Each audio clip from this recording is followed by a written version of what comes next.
আমি Krishnendu Das, marlin নাইজের engineer. তো ইনোম্যাকের কাজ দিয়ে আমরা প্রথমে একটা প্যাসেঞ্জার হোস্ট নিয়েছিলাম E2 বিল্ডিংয়ে। তো চালানোর পর দেখলাম 1-2 মাস চালানোর পর দেখলাম বেশ ভালোই সার্ভিসিং কোনো অসুবিধা হচ্ছে না। তারপরে আরও 3টে বিল্ডিংয়ে আমাদের প্যাসেঞ্জার হোস্ট অর্ডার করা। ওই প্যাসেঞ্জার হোস্ট ইনস্টল করার পর মোটামুটি আমাদের এখন 1.5-2 বছর চলছে, কোনো অসুবিধা হচ্ছে না। তো পরে যদি কোনো প্রবলেম হয়েও থাকে, আমরা গৌতম চক্রবর্তী, যিনি আমাদের কলকাতার ইনোম্যাকের ইনচার্জে আছে, ওনাকে বললেন ওনারা সার্ভিসিংয়ের জন্য খুব তাড়াতাড়ি লোক পাঠিয়ে দেয় এবং সার্ভিসটা আমাদের ভালো প্রোভাইড করে। রাজু জানা, আমি মার্লিন প্রজেক্ট লিমিটেডে কাজ করছি।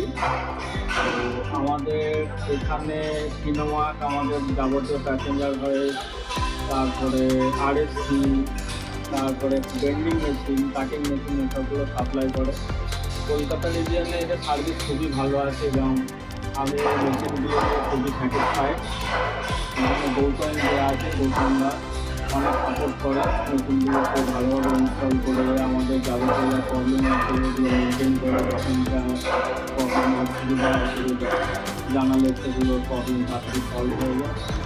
এবং আমাকে খুবই ভালো চলছে চলবে এবং এইভাবে এরা যদি আগে যায় ভবিষ্যতে এরা অনেক